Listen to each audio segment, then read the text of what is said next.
धियो यो नः प्रचोदयात्।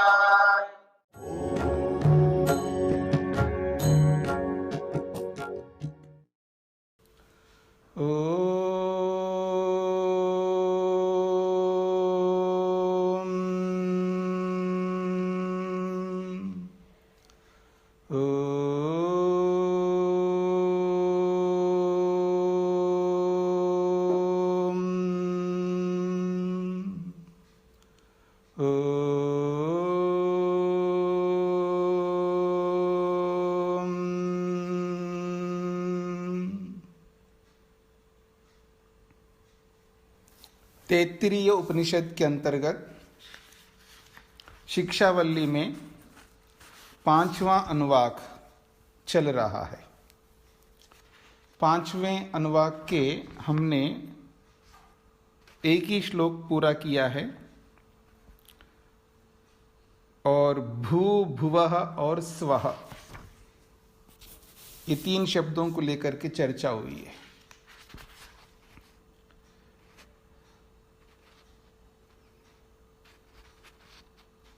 दो प्रकार से इसका उच्चारण करते हैं स्वः शब्द को, एक तो स्वः के रूप में और एक स्वः के रूप में, दोनों ही ठीक है। स्वः कहो या स्वः कहो एक ही बात है। तो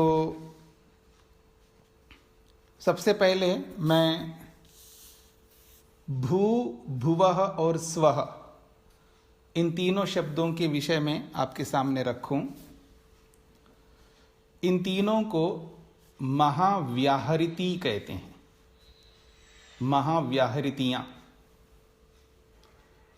व्याहृति एक शब्द है और उसके साथ में महा को जोड़ दिया है, तो महाव्याहृति। व्याहृति शब्द में 2 उपसर्गे वी और आ, और ह्रीय हरणे एक धातु है, उससे व्याहृति बनता है। व्याहृति शब्द का जो अर्थ है वो ये है कि पहले इनको एडमिट कर लो। तो देखिए, व्याह्रियन्ते प्रकाश्यन्ते, व्याहरियन्ते प्रकाश्यन्ते, महन्त्यः अनेके अर्थाः याभिः ता महाव्याहृति या महाव्याहृतयः। फिर बोलता हूं मैं, व्याहरियन्ते प्रकाश्यन्ते, व्याहरियन्ते प्रकाश्यन्ते, महन्त्यः अनेके अर्थाः याभिः ताः महाव्याहृतयः। व्याहरियन्ते को खोला है प्रकाश्यन्ते,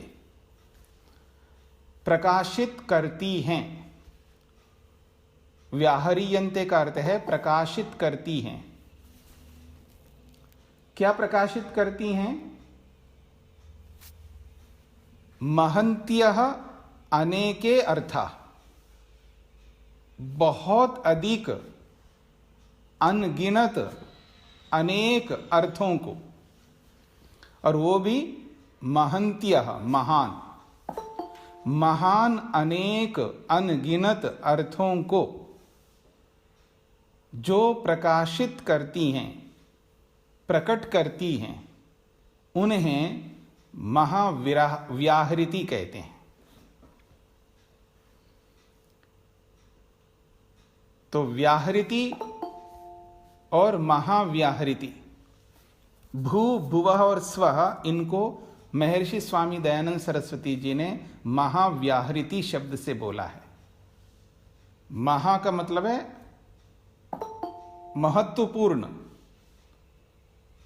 महत् शब्द जो है ये बहुत विशिष्ट होता है, यानी अत्यधिक महिमा को, महत्व को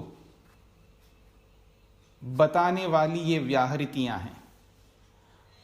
और ये भू शब्द, भुव शब्द, स्वः शब्द कोई एकाध अर्थों को नहीं बताते हैं, ये अनेक अनगिनत अर्थों को बताते हैं, और वो भी महान अर्थों को बताते हैं, श्रेष्ठ अर्थों को बताते हैं, उत्कृष्ट अर्थों को बताते हैं ये शब्द। इसलिए इन शब्दों को महाव्याहृति शब्द से कहा है। और बाकी जो 4 बचे हुए हैं उनको व्याहृति कहते हैं। महः, जनः, तपः, सत्यम। तो 7 प्रकार की व्याहृतियां हैं। उनमें से ये 3 जो है भू, भुवः और स्वः, इनको महाव्याहृति शब्द से स्वामी दयानंद लिखते हैं। तो इनके जो अर्थ है वो बहुत महत्व रखते हैं, महान अर्थ हैं, श्रेष्ठ अर्थ हैं, और अनेक अर्थ निकल के आते हैं इन शब्दों से। इसलिए तैत्तिरीय उपनिषदकार ने बहुत सारे अर्थ अभी पीछे बताए थे। आप पिछले पाठ में आप देखेंगे भू, भुवः, स्वः, इन तीनों शब्दों को लेकर के उन्होंने कितने अर्थ बताए थे, और भी आगे अर्थ बताएंगे आज के पाठ में। दूसरा श्लोक देखिएगा, कहते हैं भू इति वा अग्निः, भू इति वा अग्निः। वो कहते हैं भुवः इति वा वायुः, सुव इति आदित्यः, मह इति चंद्रमाः, चंद्रमसा वाव सर्वाणि ज्योतिंषि महीयन्ते। बहुत बड़ी बात कही है। वो कहते हैं भू इति वा अग्नि। भू किसे कहते हैं? तो कहते हैं अग्नि को कहते हैं, अग्नि को भू कहते हैं। और भुवः इति वायु, और भुव शब्द किसको कहते हैं? तो कहते हैं वायु के लिए भुव शब्द आया है। और सुवह किसके लिए आया है? तो कहा सुव इति आदित्य, ये आदित्य सूर्य के लिए आया है। और महा इति, ये जो महा शब्द किसके लिए आया है? तो कहा चंद्रमा, चंद्रमा के लिए आया है। चंद्रमा को चंद्रमा क्यों कहते हैं? तो कहा चंद्रमसा वाव सर्वाणि ज्योतिंषि महीयन्ते। इस चंद्रमा के कारण से, चंद्रमसा तृतीय विभक्ति के एक वचन,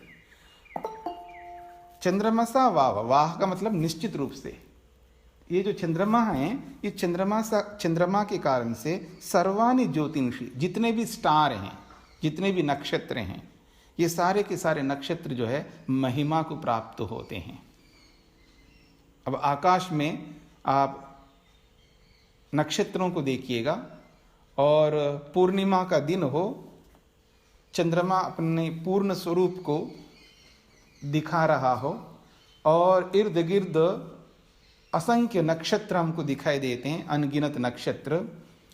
उस चंद्रमा के कारण से वो नक्षत्र सुशोभित होते हैं, उनकी महिमा बढ़ जाती है। देखिए, बहुत सारे लोग हों और उन बहुत सारे लोगों के बीच में एक बहुत बड़ा आदमी हो, तो उन लोगों की भी महिमा बढ़ जाती है।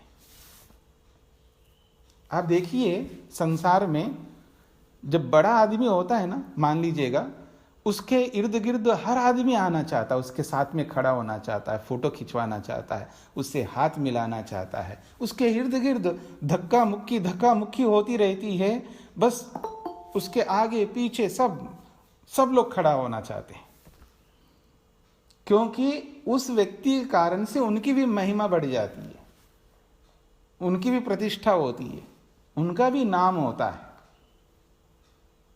इसी कारण से लोग जो है इस ओढ़ में रहते हैं कि उसके साथ खड़े हो जाएं, उसके साथ बैठे, उनसे बात करें, उनके पास रहें, चाहे पीछे रहें, आगे रहें, बगल में रहे, कैसे भी रहे।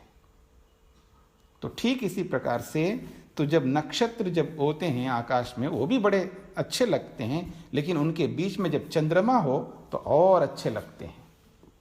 तो यही बात कही जा रही है कि चंद्रमसा वाव सर्वाणि ज्योतिंषि महीयन्ते। चंद्रमा के कारण से जो है सारे के सारे नक्षत्र जो है महिमा को प्राप्त होते हैं, इसलिए चंद्रमा को मह कहा है। ये पूरा हो गया। अब अगला चलते हैं। भू रीति व ऋचः, भू इति व ऋचः, भुव इति सामानि, सुव इति यजूंषि, मह इति ब्रह्म, ब्रह्मणा वाव सर्वे वेदाः महीयन्ते। बहुत अच्छी बात कही। भू किसको कहते हैं? तो कहा भू ऋचः, ऋग्वेद को कहते हैं। भू का अर्थ है ऋग्वेद। भुव इति सामानि, और भुव किसको कहते हैं? तो कहा साम को, सामवेद को भुव कहते हैं। सुव इति यजूंषि, सुव किसको कहते हैं? यजुर्वेद को कहते हैं। मह इति ब्रह्म, ब्रह्म शब्द जो है अथर्ववेद का पर्यायवाची है। ब्रह्म शब्द जो है अथर्ववेद के लिए भी आता है। अथर्ववेद शब्द, अथर्ववेद का पर्यायवाची शब्द है ब्रह्म। तो मह इति ब्रह्म यानी अथर्ववेद है। क्यों अथर्ववेद को ब्रह्म कहते हैं? तो कहा ब्रह्मणा वाव सर्वे वेदा महीयन्ते, इस अथर्ववेद के कारण से ही बाकी तीनों वेद जो है महिमा को प्राप्त होते हैं। अथर्ववेद को हटा दो तो उनकी कोई महिमा नहीं है। इसलिए मैं अक्सर एक बात कहा करता हूँ, आप ध्यान देते हैं या नहीं, आप अपनी याददाश्त को सामने ला के देखें। मैं कई बार बोलता हूँ, आपका ज्ञान, आपका जो भी ज्ञान है, जानकारी है, या मेरी जो भी जानकारी है, कोई काम का नहीं, काम की नहीं, काम की है ही नहीं, कोई मतलब नहीं उसकी। कितनी जानकारी आपकी खोपड़ी में, मेरी खोपड़ी में कितना ही डाटा भरा हो, कोई मतलब का नहीं। और आप जितने भी कर्म करते जाइए दिखाने के लिए, उनका भी कोई मतलब नहीं। और जो भी भक्ति हम करते बैठ करके, उसकी भी कोई मतलब ही नहीं उसका। मतलब तब है कि जब हम व्यवहार करते हैं एक दूसरे के साथ, पति के साथ, पत्नी के साथ, बच्चों के साथ, पड़ोसी के साथ, मित्र के साथ, गुरु के साथ, शिष्य के साथ, जिस किसी के भी साथ भी जब व्यवहार करते हैं, वो सारा का सारा हमारा व्यवहार जो है ना, वो बताता है कि आपकी जो जानकारी है वो काम की है या नहीं, और आपके जो दिखावे के जो कर्म हैं वो वास्तव में कर्म है या नहीं। जो भी भक्ति आप करते हो, भक्ति वास्तव में दिखाने वाली, दिखावे की बगुला वाली भक्ति है या वास्तविक भक्ति है, वो सब हमारे व्यवहार से समझ में आ जाएगा। आप देखिएगा, मेरी ओर देखना आप ध्यान से। किसी किसी का पति जो हवन करता है, बहुत अच्छी बात है, वो बस बैठ जाता हवन के पास में, बड़ी श्रद्धा से और आहुतियाँ देता है, पता नहीं कितने कितने मंत्रों से, उस मंत्र से, इस मंत्र से, दुनिया भर के मंत्रों से स्वाहा स्वाहा करके आहुतियाँ देता रहता है। कोई कोई पति ऐसा होता है। पत्नी नहीं करती, पत्नी अपने काम में लगी रहती है, कोई ना कोई काम करती रहती है, उसका इतना इंटरेस्ट नहीं, उतनी रुचि श्रद्धा नहीं है, ऐसा भी हो सकता है।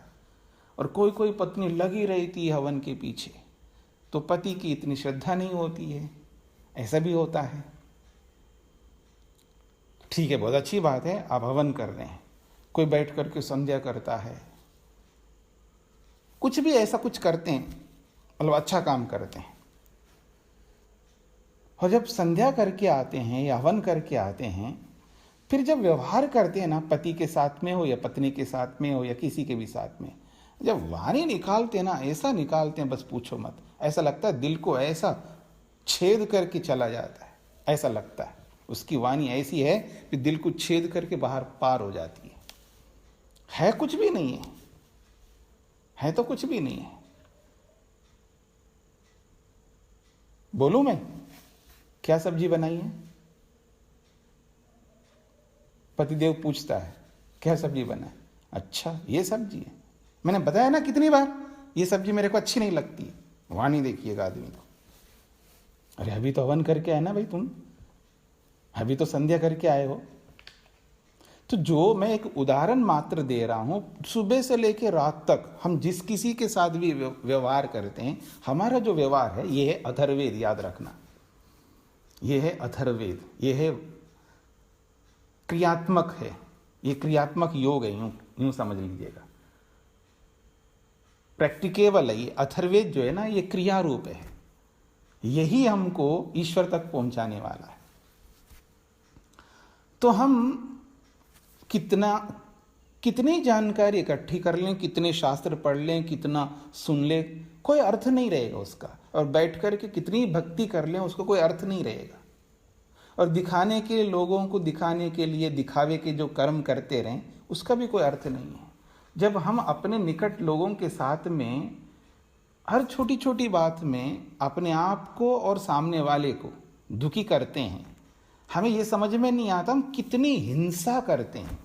सुबह से लेकर रात तक पता नहीं कितनी हिंसा करते हैं, ये हमें समझ में नहीं आता।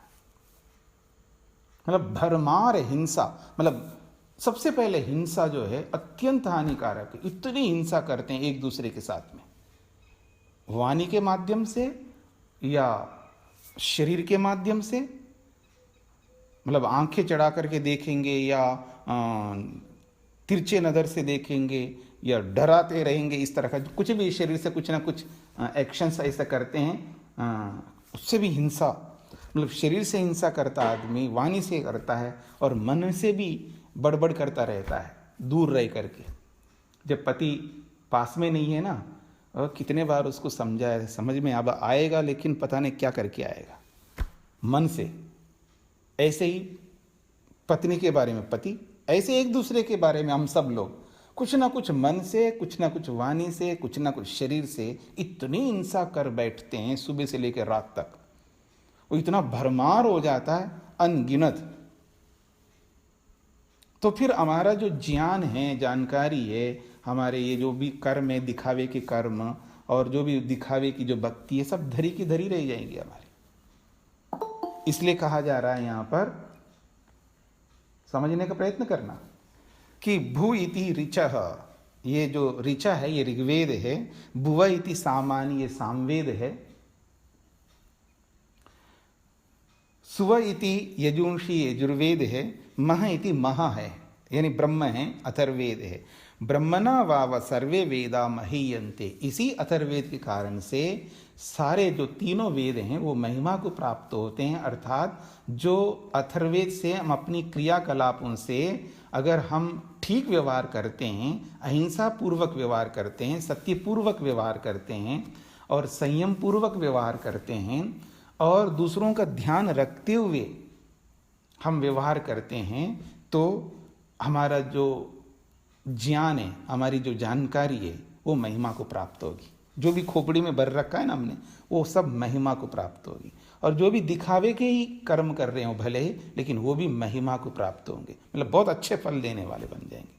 और जो भी हम बगुला भगत बन करके जो भी भक्ति करते हैं, फिर वो बगुला भगत नहीं होंगे, मतलब वो अच्छी भक्ति होगी, वो महिमा को प्राप्त होगी। यानी हमारा ज्ञान, हमारी भक्ति और हमारे जो कर्म है वो सब महिमा को प्राप्त होंगे। अर्थात हम अपने लक्ष्य की ओर आगे बढ़ते जाएंगे जब तक हमारा व्यवहार सुनिश्चित नहीं होता, ठीक नहीं होता है। इसलिए कहा यही अथर्वेद जो है बाकी तीनों वेदों को महिमा मंडित कर देता है, अथर्वेद। ये प्रसंग पूरा होगा, आगे बढ़ते हैं। अगली बात, भुवः इति वै प्राणः, भूरिति वै प्राणः, भुव इत्यपानः, सुवरिति व्यानः, मह इति अन्नम, अन्नेन वावा सर्वे प्राणा महीयन्ते। बहुत अच्छी बात कही है। अब देखिएगा, अब यहां पर जो है महर्षि स्वामी दयानंद सरस्वती जी ने इस भू, भुवः और स्वः, जो यहाँ पर प्राण, अपान, व्यान को लेकर के जो बात कही है, इसकी व्याख्या महर्षि स्वामी दयानंद ने अपने ढंग से की है। मैं उनकी व्याख्या आपके सामने रखता हूं। वो कहते हैं भूरिति वै प्राणः, प्राण को प्राण क्यों कहते हैं, मतलब भू शब्द से प्राण ही क्यों लिया है, तो वो कहते हैं प्राणयति, वो कहते हैं प्राणयति जीवयति सर्वान प्राणिनः। ये जो भू है, ये जो प्राण है, वो क्या करता है, प्राणयति अर्थात जीवयति, सबको जीवन प्रदान करता है। प्राणयति जीवयति सर्वान् प्राणिनः, स प्राणः, उसी का नाम प्राण है।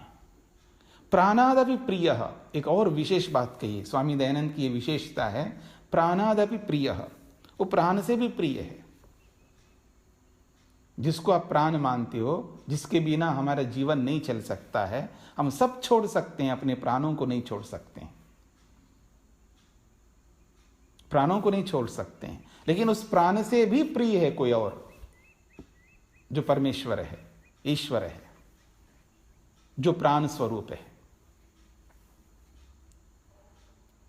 वो ईश्वर को ही यहां पर प्राण शब्द से कहा जा रहा है। इसलिए वो कहते हैं प्राणयति जीवयति सर्वान् प्राणिनः स प्राणः प्राणादपि प्रियः स्वरूपः स च ईश्वर एव।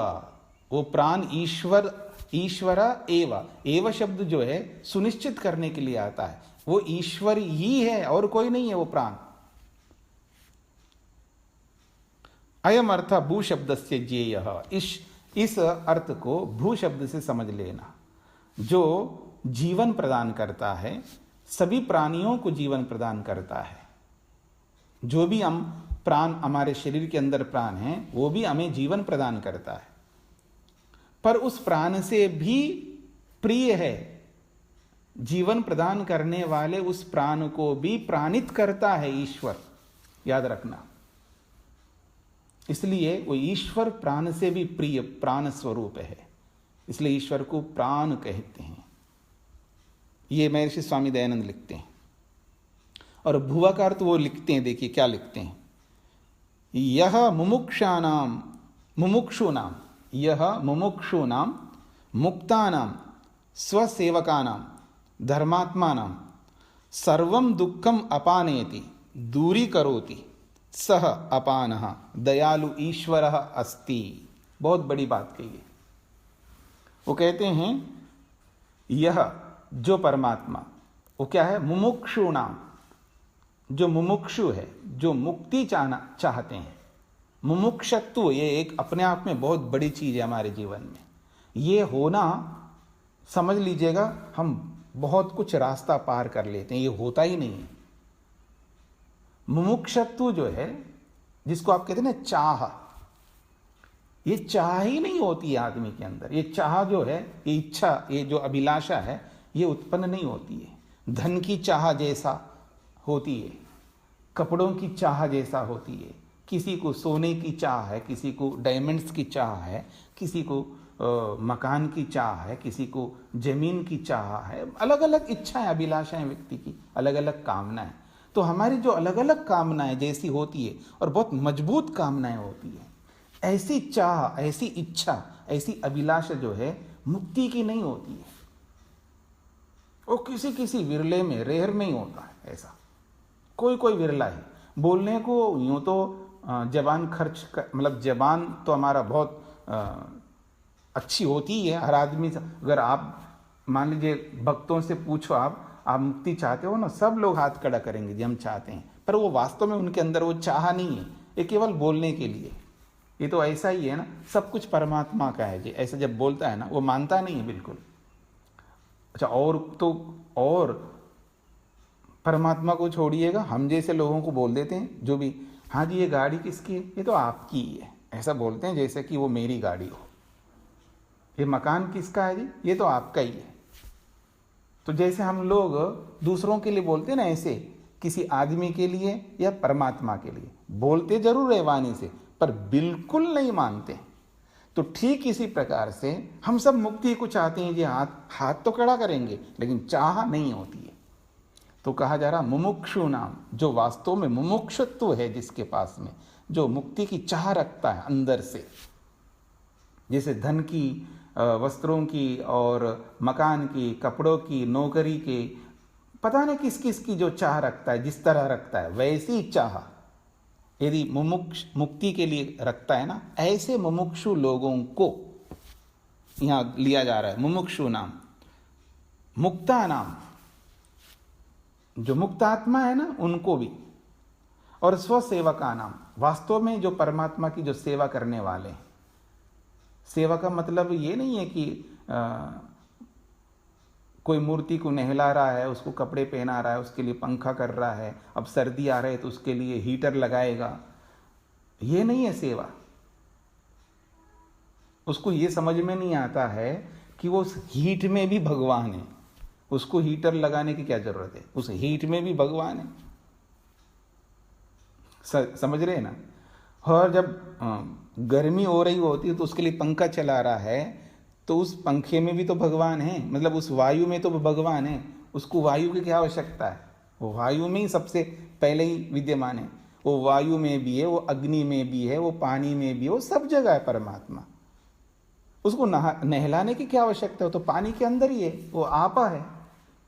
परमात्मा आपा स्वरूप है, उसको नहलाने की जरूरत नहीं है, ना उसको कपड़े पहनाने की जरूरत है। जो दिखता ही नहीं उसको कपड़े क्या पहनाना।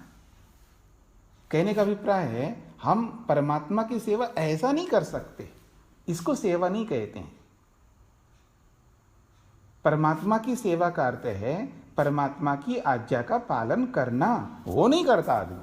नहलाना तो बहुत सरल है, कपड़े पहनाना भी बहुत सरल है, पंखे रखना या कूलर रखना या हीटर रखना ये तो बहुत सरल है। ये तो बोलते हैं ना आप लोग, मुंह में राम बगल में क्या बोलते हैं जी आप लोग, मुंह में राम और बगल में हाँ छुरी। हाँ, मतलब मुंह में तो राम बोले, राम राम जी। अरे राम राम बोलते हो तो राम ने कभी सिगरेट पिया भाई? तो सिगरेट पी रहा है, सिगरेट पीता है राम राम जी बोलता है आदमी। दारू शराब पीते हुए राम राम बोलता है। एक दारू पीने वाला बैठ गया और दूसरा पीने वाला है पास में, हाँ जी राम राम जी, हाँ ये बैठते हैं दारू पीते हैं। अरे भले आदमी दारू राम पीता था क्या? कहने का अभिप्राय है कि सेवा का मतलब ये नहीं है जैसा हम लोग करते हैं, ऐसी सेवा नहीं है।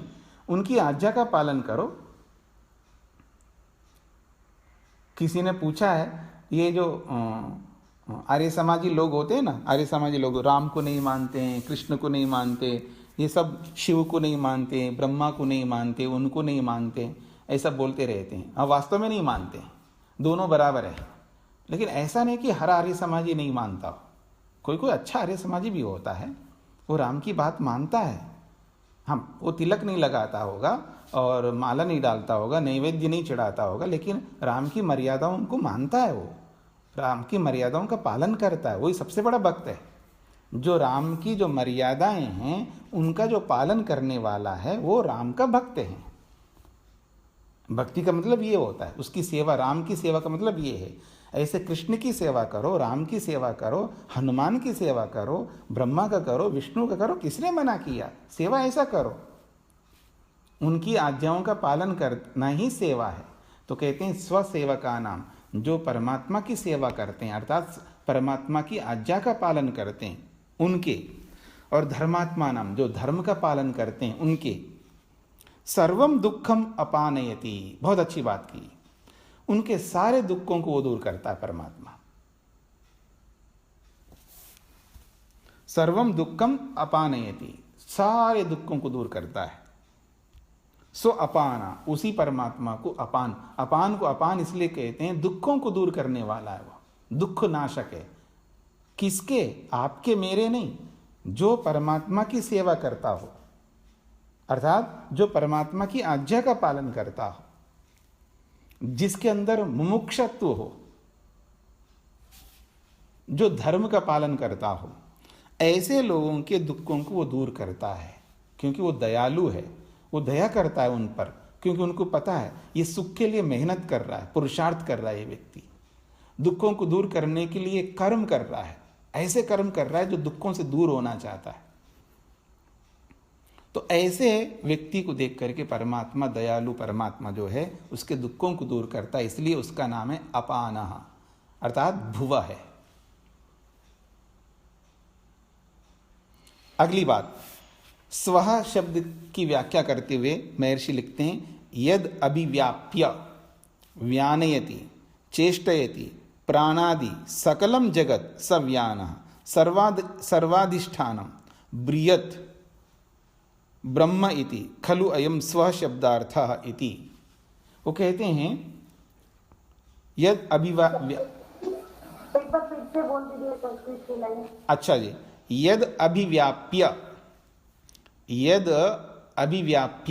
व्यानयति चेष्टयति, यद अभिव्याप्य व्यानयति चेष्टयति, प्राणादि सकलम जगत, प्राणादि सकलम जगत, स व्यानः, सह व्यानः, सर्वाधिष्ठानम, सर्वाधिष्ठानम, बृहत् ब्रह्म इति, बृहत् ब्रह्म इति, खलु अयम स्वः शब्दार्थः अस्ति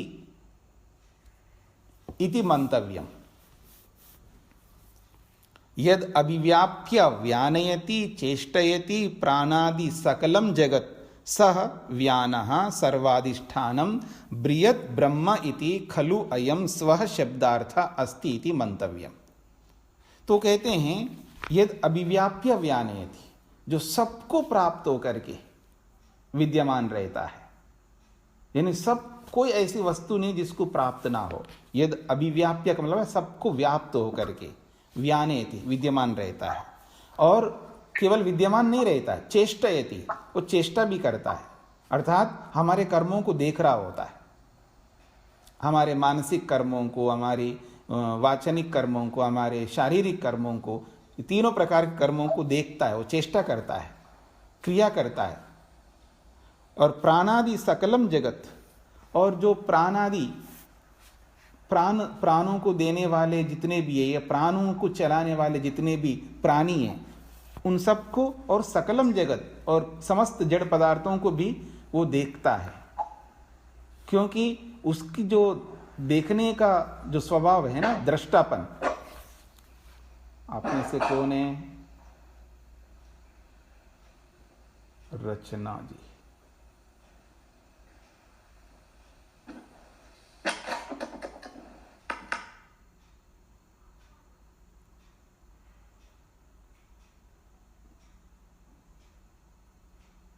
हाँ जी,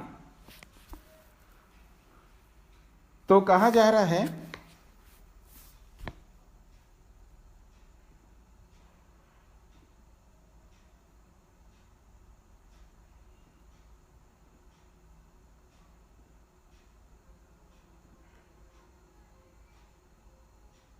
किसी ने कुछ गड़बड़ कर दिया। मेरी आवाज सबको सुनाई दे रही है?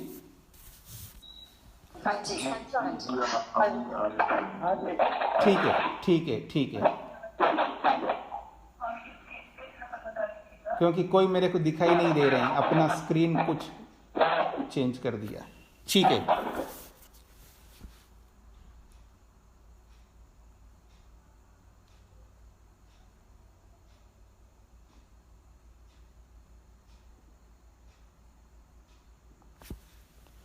तो कहा जा रहा है परमात्मा जो है सबको देख रहा होता है।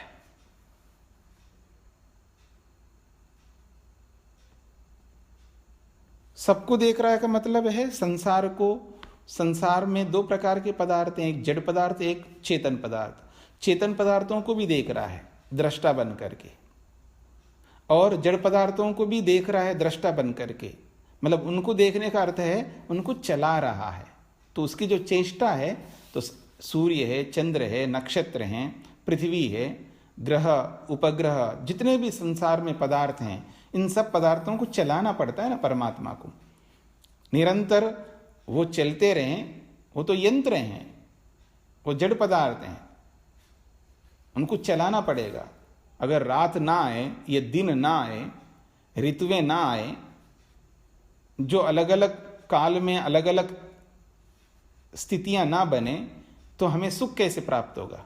हमको अलग अलग ऋतुओं में अलग अलग सुख चाहिए, अलग अलग काल में हम अलग अलग सुख लेते रहते हैं, अलग अलग परिस्थितियों में अलग अलग परिस्थिति के अनुसार सुख लेते रहते हैं।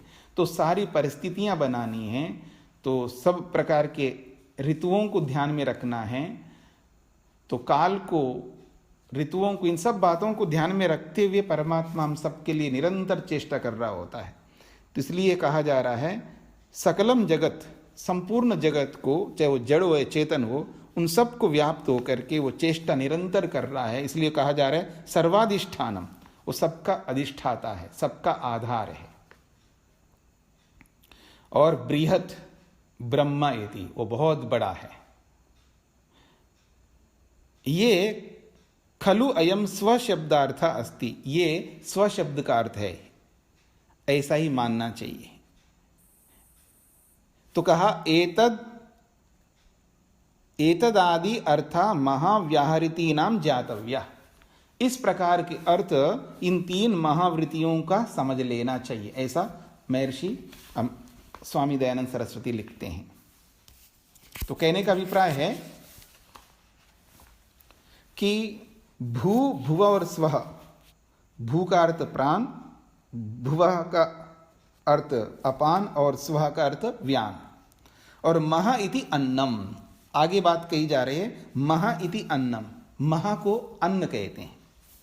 अन्नेन वाव सर्वे प्राणा महीयन्ते, अन्न का नाम महा इसलिए है क्योंकि इसी अन्न के कारण से सारे के सारे प्राण जो है वो महिमा को प्राप्त होते हैं।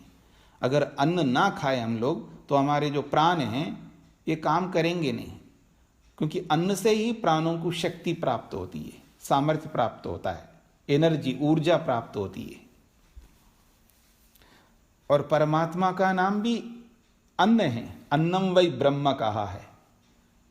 ब्राह्मण ग्रंथों में अन्नम वै ब्रह्म नहीं, इसमें उपनिषद में भी कहा है, उपनिषद में भी कहा है अन्नम वै ब्रह्म, अन्न को ब्रह्म मान लो, क्योंकि बिना ब्रह्म के ये सब प्राण व्यर्थ हैं। तो अन्नेन वाव सर्वे प्राणा महीयन्ते, इसी अन्न रूपी परमात्मा के कारण से ये सारे के सारे प्राण, दसों प्राण महिमा को प्राप्त होते हैं। अथवा भौतिक अन्न से भी ये दसों प्राण जो शरीर में रहने वाले प्राण हैं ये भी महिमा को प्राप्त होते हैं, ऐसे समझना चाहिए। अब कह रहे हैं आगे, ता वा एताः चतस्रः चतुर्धा, चतस्रः चतस्रा व्याहृतयः, ता वा एता चतस्रः चतुर्धा, ये चार चार प्रकार की जो व्याहृतियां हैं, मतलब भू, भुवः, स्वः और महा, कहीं अग्नि, वायु, आदित्य को लेकर के, ऋग, यजु, साम, अथर्ववेद को लेकर के, और पीछे भी जो बताएं अलग अलग अर्थ कल के दिन में, वो सारे के सारे अर्थों को ध्यान में रखिएगा, सब जगह चार चार चार आए हैं। तो कहा जा रहा है ता वा एता चतस्रा, वे ये जो चार चार जोड़ों के रूप में आए हैं, चतुर्धा, और ये चार चार प्रकार के अर्थों को प्रस्तुत करने वाले, चार चार व्याहृतियां हैं और चतुर्धा चार चार प्रकार के अर्थों को बता रहे हैं। कहीं ऋग्वेद, यजुर्वेद, सामवेद, अथर्ववेद के रूप में, कहीं अग्नि, वायु, आदित्य के रूप में, और कहीं प्राण, अपान, व्यान आदि के रूप में, इस तरह का अलग अलग अर्थों को बताने वाले हैं। चतस्र चतस्र, चार चार के रूप में ये व्याहृतियां बनाई गई यहाँ पर, इनका बहुत महत्व है। ता यो वेदः, बहुत बड़ी बात कही जा रही है, ता यह वेदः, ता का मतलब है उनको, उन चार व्याहृतियों को, ता यह वेदा, इन चार जोड़ों के रूप में जो व्याहृतियां हैं उनको जो जानता है, स वेद ब्रह्म, वास्तव में वही ब्रह्म को जान पाएगा। ये जोड़ों के रूप में जो चार चार जो है, और जितने जितने अर्थों को यहाँ पर बताया गया जा रहा है अलग अलग अर्थों को लेकर के, तो कह रहे ता यह वेदा, इन चार चारों को जो जानता है, स वेद ब्रह्म, वास्तव में वो वेद का मतलब है जानता है। कौन? वह, इनको जानने वाला। किसको जानता है? ब्रह्म, ब्रह्म को, परमात्मा को। तो स वेद ब्रह्म, वह व्यक्ति ब्रह्म को वेदा जानता है, क्योंकि ये चार चार व्याहृतियों को वो समझ चुका है, चाहे शाब्दिक रूप से या व्यवहारिक रूप से, दोनों रूपों से, परा के रूप में और अपरा के रूप में। तो कहते हैं सर्वे अस्मै देवा बलिम आहरन्ति, सर्वे अस्मै देवाः बलिम आहरन्ति। सर्वे देवा, जो व्यक्ति इन 4 व्याहृतियों को जानता है, ऐसे व्यक्ति के लिए, अस्मै, अस्मै का मतलब है इस व्यक्ति के लिए। किस व्यक्ति के लिए? जिसने 4 व्याहृतियों के माध्यम से परमात्मा के अलग अलग स्वरूपों को और भौतिक वस्तुओं के अलग अलग स्वरूपों को व्यवहार के साथ जोड़ करके जिसने जाना है, अस्मै, ऐसे व्यक्ति के लिए सर्वे देवा, बाकी जो देव लोग हैं, बड़े बड़े विद्वान हैं, महात्मा हैं, श्रेष्ठ पुरुष हैं संसार में, वो सारे के सारे देव लोग बलिम आहरंती, उसके लिए बलि, बलि का अर्थ होता है उपहार, उसके लिए उपहार ला के देते हैं, यानी उसको उपकृत करते हैं, उसका सत्कार करते हैं, उसकी प्रशंसा करते हैं, उसको आगे बढ़ाते हैं। तो इस दृष्टि से आप, हाँ जी स्वामी जी, इसमें ये आहरंती है या आहवंती है? हमारी पुस्तक में यहाँ आहवंती लिखा हुआ है। हाँ जी, आवहंती, ठीक है, ये पाठ भेद है। बलिम आवहंती भी कहेंगे, आहरंती दोनों कह सकते हैं, पाठ भेद है।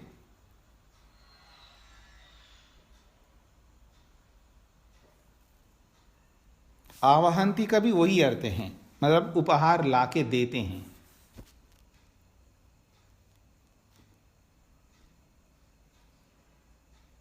हाँ जी स्वामी जी। जी जी, तो ये पूरा हो गया तीसरा।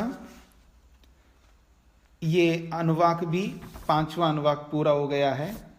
तो इसमें देखिएगा, आप लोगों के पास में अगर सत्यव्रत जी का यदि पुस्तक, सत्यव्रत जी की हो पुस्तक, उसमें एक इन्होंने दिया है यहाँ पर, भू शब्द से पृथ्वी, अग्नि, ऋक्, प्राण ऐसे दिया है। अधिलोक में भू शब्द से पृथ्वी, भुव शब्द से अंतरिक्ष, सुव शब्द से द्युलोक, मह शब्द से आदित्य, और अधिज्योतिष में अग्नि, वायु, आदित्य, चंद्रमा, और अधिविद्य में ऋक्, साम, यजु, ब्रह्म, अध्यात्म में प्राण, अपान, व्यान, अन्न। ऐसे जो अभी हमने पढ़ा है उन्हीं को इन्होंने एक टेबल बना करके दिया है। तो अब इसी शिक्षावल्ली का 6ठा अनुवाक। तो 6ठे अनुवाक में क्या कहा जा रहा है उसको समझने का प्रयत्न करिएगा। इस अनुवाक का पहला श्लोक, सह यह एषः अंतर्हृदये आकाशः तस्मिन् अयं पुरुषः मनोमयः अमृतः हिरण्यमयः अंतरेण तालुके यह एषः स्तनः इव आलम्बते। तो कहते हैं सा इंद्रयोनिः, सा इंद्रयोनिः यत्र असौ केशान्तः विवर्तते। फिर कहा व्यपोय्यः शीर्ष कपाले। ये पूरा हो गया श्लोक।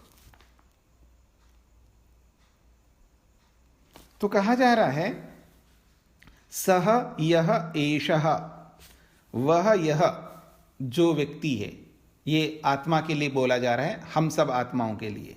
सह वह, यह जो, एष यह, वह जो यह, ये भाषा का प्रयोग है। हम लोग कई बार ये बोलते रहते हैं, वह जो मैं, ऐसा बोलते हैं ना, वह जो मैं, हिंदी में भी बोलते रहते हैं, ऐसे ही प्रयोग है यहाँ पर। सह यह एषा, सह का मतलब वह, यह का मतलब जो, एषा का मतलब यह। वह जो यह कौन है? अंतर हृदये आकाश, जो हृदय के अंदर में आकाश है। वह यह जो का मतलब आत्मा के बारे में बताया जा रहा है। वह ये जो आत्मा है, यानी हम सब आत्मा, अंतर हृदय आकाश, हृदय के अंदर जो आकाश है, आकाश मतलब अवकाश, स्थान, हृदय के अंदर एक छोटा सा अवकाश है। तस्मिन, उस अवकाश में, अयम पुरुषः, ये जो पुरुष शरीर में रहने वाला आत्मा विद्यमान है, और अकेला नहीं है, मनोमया, मन से युक्त है।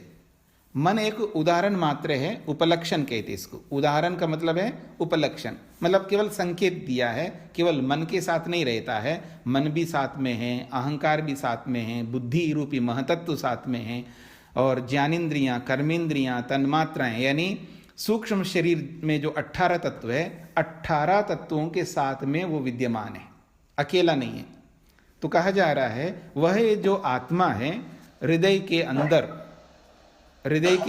है, और हृदय के अंदर जो अवकाश है, उस अवकाश में आप में से किसी का म्यूट खुला हुआ है, मेरे स्क्रीन से सभी लोग हट गए हैं, नहीं तो मैं बंद कर देता उनको। पता नहीं किसी ने कुछ इसमें सेटिंग में गड़बड़ कर दिया। हाँ, आप में से भी म्यूट करके रख सकते, कोई भी ऐसा म्यूट। तो देखिएगा, ये जो आत्मा हृदय के अंदर जो छोटा सा अवकाश है, स्पेस, खाली स्थान है, उसमें ये पुरुष रहता है और अकेला नहीं रहता, मनोमय, मन के साथ रहता है, अर्थात 18 तत्वों के साथ रहता है। वो कैसा है? अमृता, वो अमृत है। अमृत का मतलब है वो कभी मरने वाला तो है नहीं है, अविनाशी। अमृता का अर्थ है अविनाशी है। और हिरण्मय, हिरण्य शब्द जो है वो ज्ञान के लिए भी आता है, हिरण्य सोने को भी कहते हैं, और हिरण्य जो है सोने के लिए भी आता है और ज्ञान के लिए भी आता है। तो हिरण्मय का मतलब ज्ञान स्वरूप है, चेतन स्वरूप है। हिरण्मय का अर्थ है वो चेतन स्वरूप है। फिर कहा अंतरेन तालुके, दोनों तालुओं के बीच में। अंतरेन का अर्थ होता है बीच में, और तालुके दोनों तालुओं के बीच में।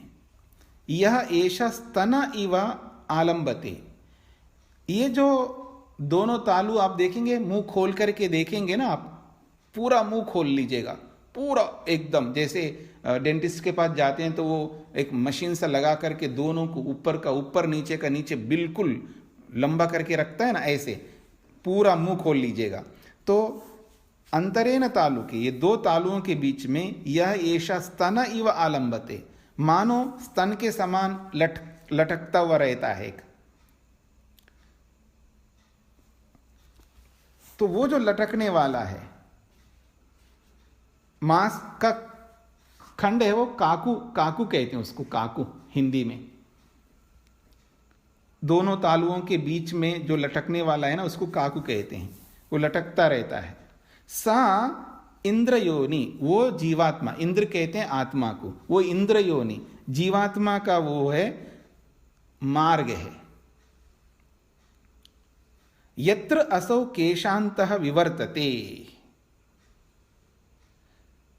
यत्र असौ, असौ ये जो जीवात्मा है, और वो जो काकू है वो उस जीवात्मा का जो है मार्ग है। कैसा मार्ग है? जब कभी शरीर को छोड़ करके जाता है तो उस मार्ग से होते हुए सुषुम्ना नाड़ी से ऊपर से निकल जाता, अगर यदि मुक्ति में जाना है। बाकी वहीं से निकलता हुआ बाकी शरीर के किसी भी अंग से वो निकलता है, उसी नाड़ी के माध्यम से निकल करके शरीर के किसी भी अवयव से, किसी भी स्थान से वो निकल सकता है। तो कहा जा रहा है यत्र असौ, जहां पर ये आत्मा है, वो केशांत विवर्तते। केशांत का मतलब है शरीर का जो बाल होते हैं ना, शरीर का, चाहे सिर के बाल हो, पाँव का बाल हो, कहीं पर भी रोम जिसको आप कहते हैं, रोम तक उसकी चेतना होती है, उसकी संवेदना होती है, यानी पूरे शरीर में उसकी संवेदना होती है। तो यत्र असौ केशांत विवर्तते, जहां पर केश जो जड़, केश का जो बाल का जो मूल है, वहां तक वो चेष्टा करता है, यानी उसकी चेतना विद्यमान रहती। आप कहीं पर भी रोम को भी पकड़ करके खींचिएगा ना, आप खींचेंगे तो भी संवेदना होगी आपको, यानी वहां तक, यानी पूरे शरीर में फैला हुआ है आत्मा, अर्थात उसकी चेतना विद्यमान है। उसके ज्ञान तंतु जो है ना, वो सारे शरीर में विद्यमान है, यूं समझ लीजिएगा। रहता तो एक ही स्थान पर आत्मा, लेकिन वो ज्ञान तंतुओं के माध्यम से, उसका जो नेटवर्क है पूरा अंदर से, नाड़ियों के माध्यम से, तो सब शरीर के एक एक पार्ट तक, एक एक अवयव तक वो पहुंचा हुआ है, यानी उसकी चेतना विद्यमान है। और फिर कहा जा रहा है व्यपोय्यः शीर्ष कपाले, जब वो मरता है, अर्थात शरीर को छोड़ करके जाता है, तो व्यपोय्य शीर्ष कपाले, मान लो सिर के कपाल को तोड़ करके अथवा मतलब सिर के कपाल के माध्यम से वो बाहर निकलता है। अर्थात जब मुक्ति में जाता है तो ऊर्ध्वगमन होता है, उसका ऊपर से निकलता है। ये ऊर्ध्वगमन एक चिन्ह, एक सिंबल है। ऊर्ध्वगमन का मतलब उसकी आत्मा ऊपर की ओर से निकलेगा यदि वो मुक्ति में जाता है। और जो मुक्ति में नहीं जाता है तो शरीर के किसी भी अंग से निकल सकता है, उसको कहते हैं अधोगमन। ऊर्ध्वगमन नहीं हुआ इसका मतलब अधोगमन हुआ, अर्थात संसार में वापस आएगा, वो वापस जन्म मरण के मृत्यु चक्र में लटकता रहेगा, अर्थात बार बार जन्म मरण को प्राप्त होता रहेगा, इसका ये अभिप्राय है। तो स्पष्ट हो गया होगा आपको ये बात। अगर किसी को समझ में ना आए तो पूछ सकते हैं अब प्रश्नोत्तर के रूप में। अभी जो पाठ हुआ है, पहला अनुवाक पहला श्लोक छठे अनुवाक का और पीछे का जो भी श्लोक हुए हैं, इनसे संबंधित कोई प्रश्न हो तो पूछ सकते हैं, अथवा कोई नया प्रश्न हो तो भी पूछ सकते हैं। स्वामी जी, ये छठे वाले का जो पहला वाला बताया, इसका थोड़ा शॉर्ट में बता दीजिए, मतलब जैसे शॉर्ट करके। हाँ जी, इसका अभिप्राय ये है कि हम जो आत्माएं हैं शरीर के अंदर विद्यमान हैं। तो कहाँ विद्यमान हैं? तो कहा है हृदय के अंदर विद्यमान है। और वो हृदय के अंदर जहाँ भी विद्यमान है तो आत्मा ही एक है या उसके साथ में कोई है? तो कहा मनोमय, वो मन के साथ में है। तो मन तो एक उदाहरण मात्र है, मतलब पूरे सूक्ष्म शरीर के साथ वो विद्यमान रहता है और वो अविनाशी है और वो चेतन स्वरूप है। और जब दोनों तालुओं के बीच में जो लटकने वाला जो काकू है, उसके साथ में सुषुम्ना नाड़ी भी जुड़ी हुई है। उस नाड़ी के माध्यम से वो आत्मा बाहर निकलता है जब मृत्यु होती है। तो वो निकलने के दो माध्यम बताएं। एक ऊपर की ओर से निकल जाता है, सिर के कपाल की ओर से जब मुक्ति में जाता है, और मुक्ति में नहीं जा रहा है, वापस संसार में आना है, तो उसी सुषुम्ना नाड़ी के माध्यम से आता हुआ, उस काकू के माध्यम से आता हुआ शरीर के किसी भी अंग से वो बाहर निकल सकता है। ये इस श्लोक का अभिप्राय है। हाँ जी, और किसी का कोई प्रश्न?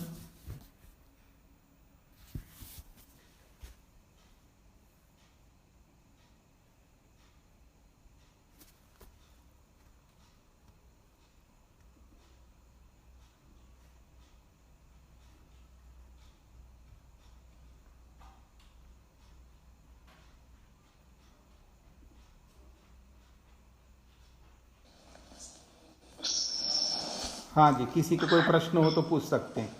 हाँ जी आचार्य जी। जी, ये जो ना कि उन्हें जो बाकी लोग हैं उन्हें इस चीज का पता नहीं होता। हाँ, किसी को नहीं पता लगता हम कहाँ से निकल रहे हैं, बिल्कुल।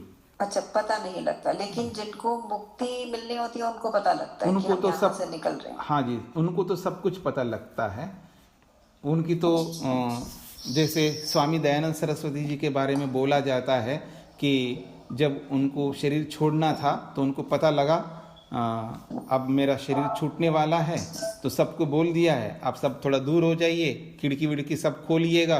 और फिर बैठ करके उन्होंने ईश्वर को स्मरण किया और स्मरण करके अंत में बोला, हे ईश्वर, तूने अच्छी लीला की है, अब आपकी इच्छा है, अब अपनी इच्छा को पूरा करो, ले जाओ मेरे को, ऐसा बोल करके वो प्राण छोड़े, ऐसा लोग बोला करते हैं।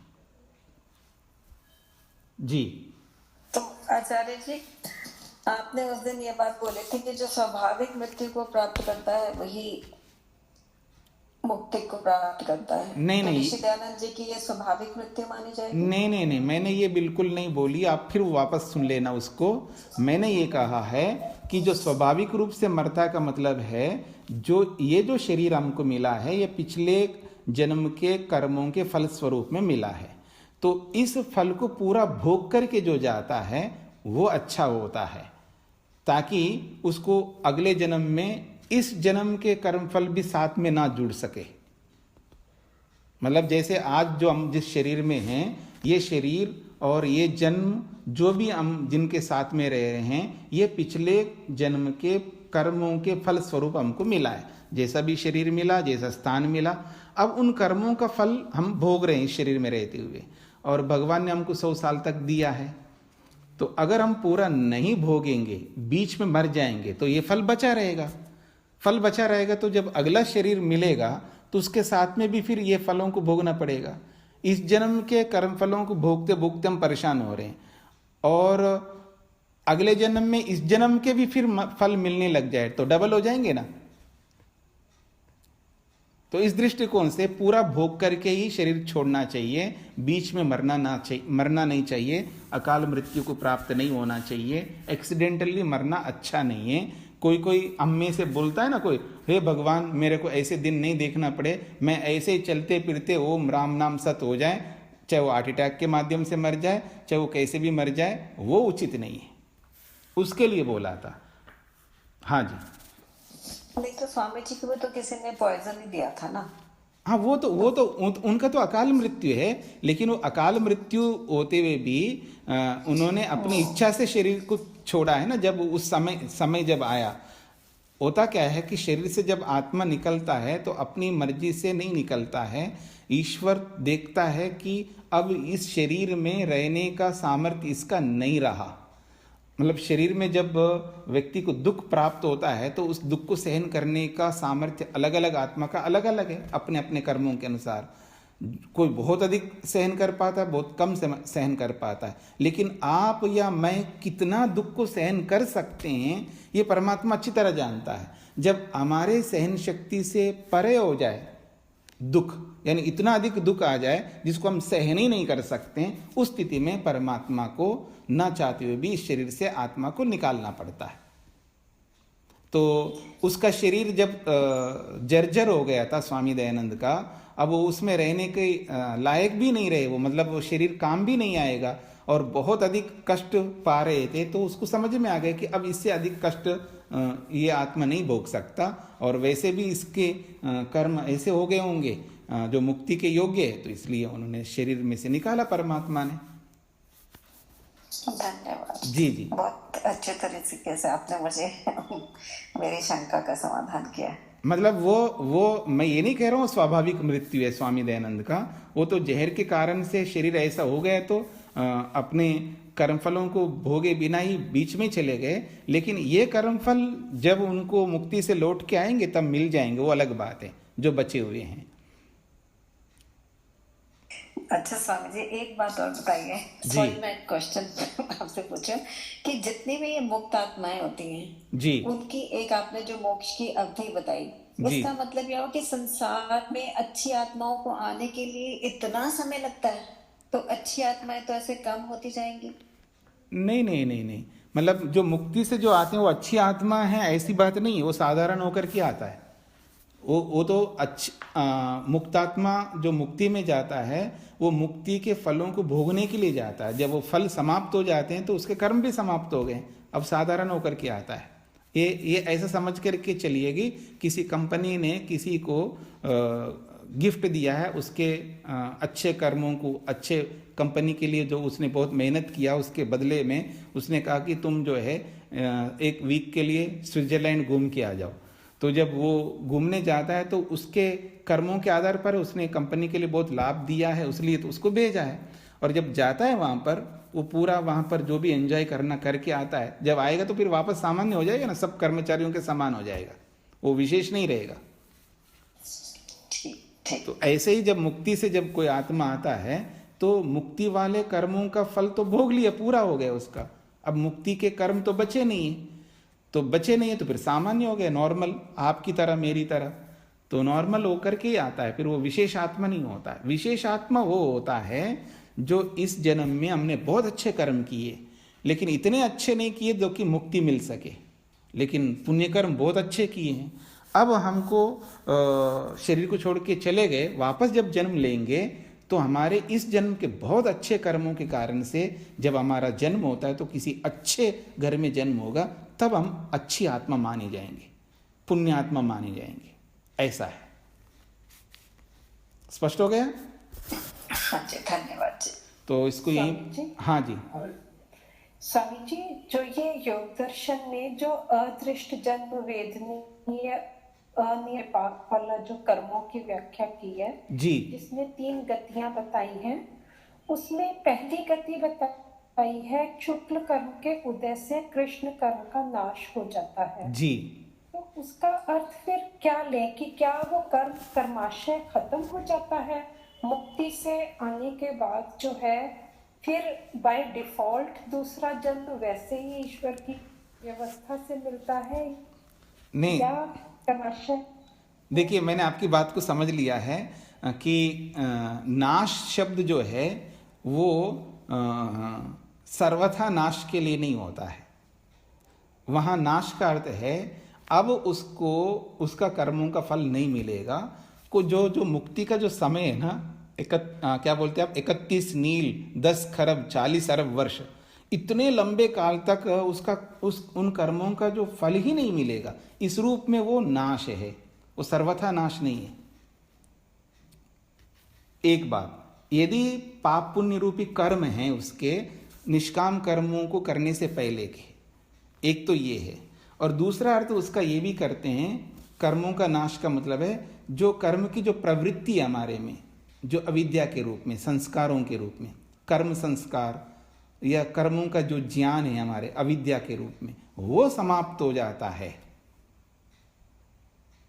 उसके लिए ऐसा अर्थ करते हैं। तो इस दृष्टिकोण से वो समझना पड़ेगा कि कर्मों का नाश का मतलब स्वामी दयानंद तो बिल्कुल नहीं मानते हैं, कर्म कभी निष्फल नहीं होते हैं, उनका अटल सिद्धांत है। तो हम उनकी बात को ध्यान में रखते हुए इस पंक्ति का अर्थ करते हैं, क्योंकि एक ऋषि दूसरे ऋषि का ऐसे खंडन नहीं कर सकते। आप ऋषियों का जब इतिहास देखेंगे, उनके शास्त्रों को देखेंगे, वो खंडन नहीं करते हैं एक दूसरे का। हाँ, ये जरूर है हर ऋषि के अपने अपने सिद्धांत होते हैं, वो अलग दृष्टिकोण से अपने सिद्धांत रखते हैं या अलग दृष्टिकोण से सिद्धांत रखते हैं, लेकिन वैसे खंडन जैसे हम लोग एक दूसरे का खंडन करते हैं राग द्वेष से युक्त होकर के, ऐसा खंडन ऋषि लोग आपस में नहीं करते हैं। तो इसलिए स्वामी दयानंद के उन वचनों को ध्यान में रख करके वहाँ नाश का अर्थ वो नहीं ले सकते। अगर लेंगे तो फिर ये सिद्धांत खंडित हो जाएगा, वो सही है ये सही है। अब ऋषियों में ही हम विवाद उत्पन्न करेंगे कि वो ऋषि सही है ये ऋषि सही है, यानी प्रश्न चिन्ह हम पर नहीं है, प्रश्न चिन्ह ऋषि के ऊपर हो जाएगा। उन पर संशय होगा कि वेदव्यास सही कह रहे हैं या ऋषि दयानंद सही कह रहे हैं, अथवा वेदव्यास सही कह रहे हैं या कपिल सही कह रहे हैं या गौतम कनाद कह रहे हैं, कौन से ऋषि की बात मानूं। यानी इसका मतलब वो अप्रमाण हो जाएंगे, पर ऋषि अप्रमाण नहीं होते, वो प्रमाणिक होते हैं। ऐसे समझ करके चलना चाहिए। ठीक है जी, तो समय पूरा हो गया। एक प्रश्न, आखिरी प्रश्न और जी। आपने अभी बताया ना कि मुक्ति से जब आत्मा वापस आती है तो साधारण मनुष्य बन के आती है। जी। तो साधारण मनुष्य बन के आती है, लेकिन वो किस परिवार में जन्म लेगी और कहाँ जन्म लेगी, ये किस पर आधारित होता है? उसके कर्मों पर। हाँ, उसी के कर्मों के ऊपर आधार होता है। उस मतलब पूरे कर्म खत्म नहीं होते कभी भी। हाँ, कभी भी नहीं होते।